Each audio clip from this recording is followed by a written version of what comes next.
Um, I'd say a big reason it like the parliament or the government changes is the youth, right? Mm, Because every election there's four, right? Most of the time, like 4 more years of youth that didn't vote in the prior election. How hmm. important do you think the youth is in voting?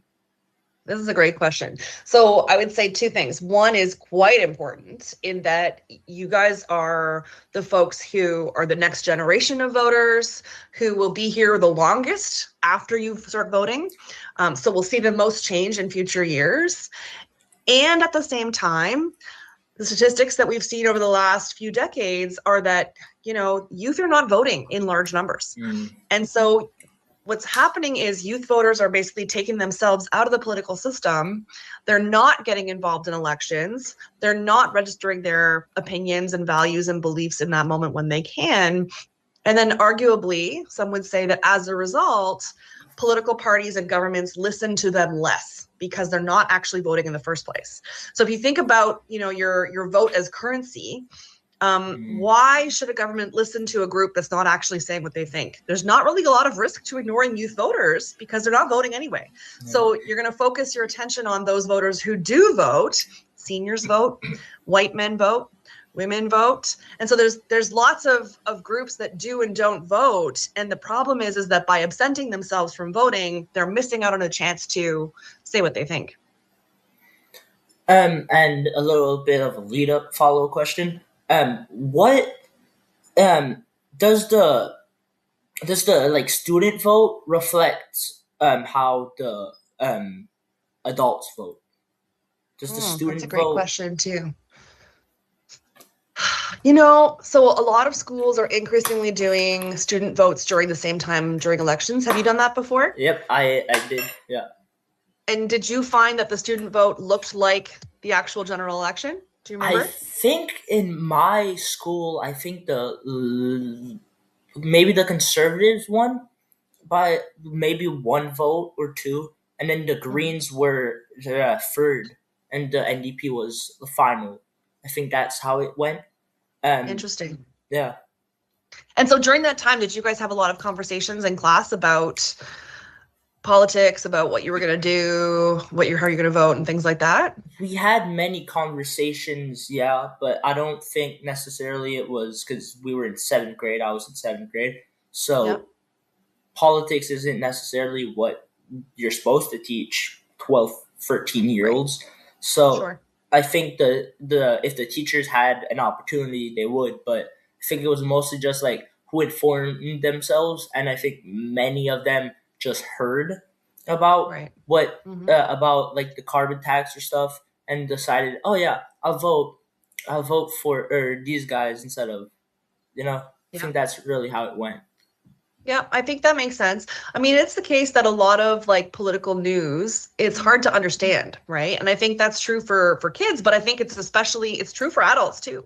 A lot of the complex decisions that are being made about things like the carbon tax or about whether or not to regulate, I don't know, the fishery or whatever. These are not easy choices. And the average person doesn't have a lot of information about those things because they're specializing on other stuff, their own jobs, their own families, their own hobbies, whatever. And so it makes it hard for anybody to know how to vote. And this is why parties make such a big difference, right? Because we end up having that identification that we talked about earlier. And that's like a shortcut to figuring out what to do. So you might not know what the different parties think about various political issues, but you know what your party Mm. thinks. And then you go with that. Wow. What importance do women have in voting compared to men? What's Mm. the difference? So I would say that everybody's got importance in terms of voting. Like the important thing is that people are there and that they register their vote and that everybody has access. That's really important. In terms of patterns of opinions, patterns of voting behavior, there's lots of evidence both in Canada but also elsewhere of a gender gap, they call it, in voting. So women tend to be voting more, they tend to be more left leaning than men. Yeah. So they tend to, support more access to social services, healthcare, education. They tend to support less spending on things like defense, war, things like that. They tend to vote in larger numbers for parties of the left side of the spectrum versus the right side of the spectrum. So those are the kinds of differences that we see both here, but also in the US and other parts of the world as well. So there are gaps in how people perceive politics and decide to vote. If I'm not getting this wrong, you do elections and voting behavior, really, That's right. and gender and political branding, right? Mm-hmm. So, what importance does the branding of a party have to do compared to their policies? Yeah, that's a great question. So I think this speaks to that question about what it is that we actually know about as voters. And so for most of us, and that includes lots of people who are very informed and very smart. So it's not about, voters are not intelligent. They're very intelligent. But the average voter has many things on their minds and doesn't have the time required to be a policy expert, right? We have policy experts out there that we elect to do the job of being a policy expert for us. So most of us don't know much about politics, and that's okay. And I think, therefore, what we do is we rely upon political parties to tell us how we ought to think about things. And this is where that kind of team sport mentality comes in, because you may not know much about various baseball policies, but you know about the Blue Jays, right? And so therefore, you can figure out what to do when it comes to an election. So the brand is important. I mean, we don't all call it branding. Like, there's different ways of thinking about how political parties operate and stuff, but they do have an image that they want to maintain. They do want to ensure that voters know what they stand for or kind of have a sense of what they mean. But a lot of the time there's stereotyping involved in that as well, right? So a lot of time voters get that wrong too. And so it's, I think, really important for, given how little voters tend to know about politics in general, especially complex policy issues, it's really important for parties to explain to voters or make sure that they know kind of where they stand on big issues. And that way voters can kind of figure it out and orient themselves towards the political system that way. To go back on the student vote, I think a couple people said, "Oh yeah, blue's my favorite color. I'll vote for blue." That's how a couple people went, or stuff like that. But do you think that the color has a difference? Do you think That's a it great question. attracts like the eyes more, or what? Well, certainly I think that people are drawn to color, right? And so that's one thing. I think that what color coordination does, though, is it presents like a uniform theme, right? So it doesn't matter if you're green or blue or orange or red or what, it matters that you're consistent. And so that way voters can see the same thing from you all the time, and then they know what that means. So if you were a party that changed colors all the time, it would be hard for a voter to figure out what was happening. They might get confused. So keeping the signs all similar, keeping the themes all similar, allows for you to develop an image that is consistent. And I think that helps voters a lot.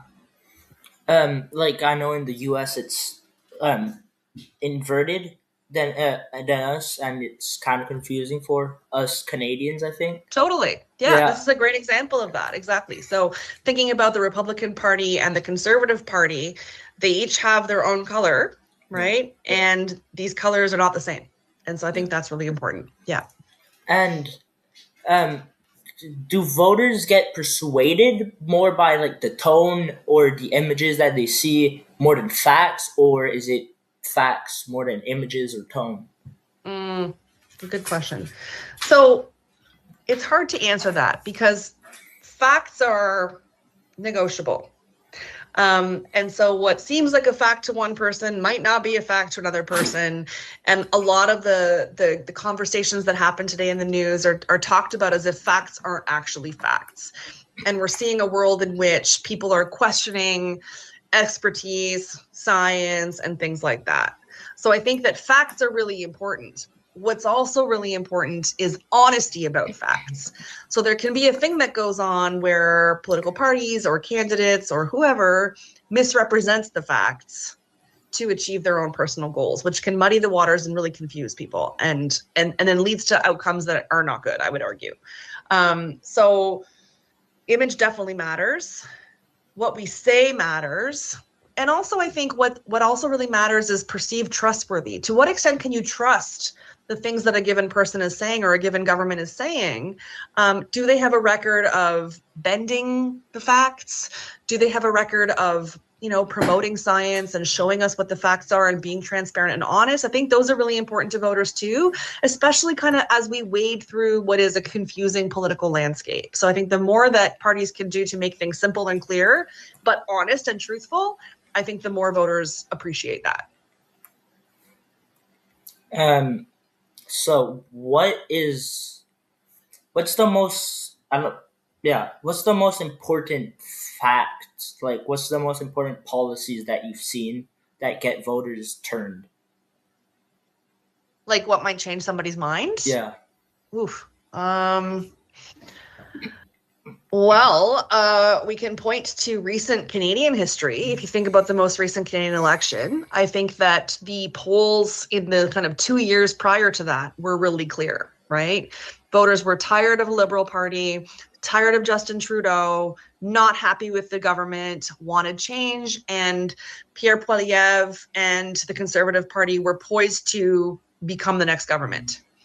And then a whole bunch of stuff changed just like that, unrelated to Canada, right? Yeah. In the sense that we had the election of Trump for the second time. He began to question Canadian sovereignty. Should we become the 51st state? There's all that kind of talk. Nobody likes that. And then there's all these tariffs that were imposed that made life much, much harder for many Canadians and a lot of Canadian industry. So that fact of what was happening changed Canadians' impressions of who they thought could handle this challenging time in our government. And so Pierre Poilievre did not win that election. In fact, he lost his seat, all I would argue because of Trump and what Trump was doing.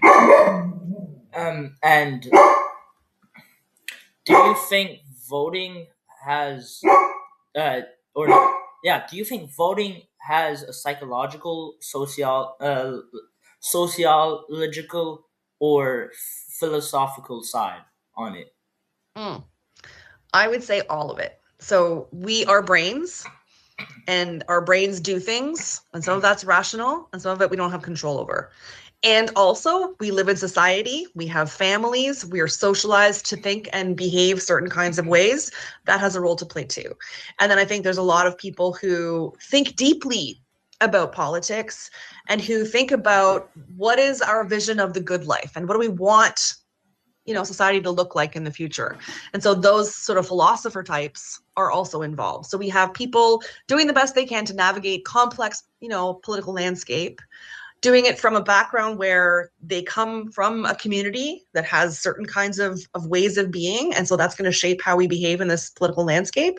And then we have people who are kind of thinking about, well, does it have to be this way? Could it be a different way? And so we have all those three things coming in together to influence how it is that people navigate politics on a daily basis.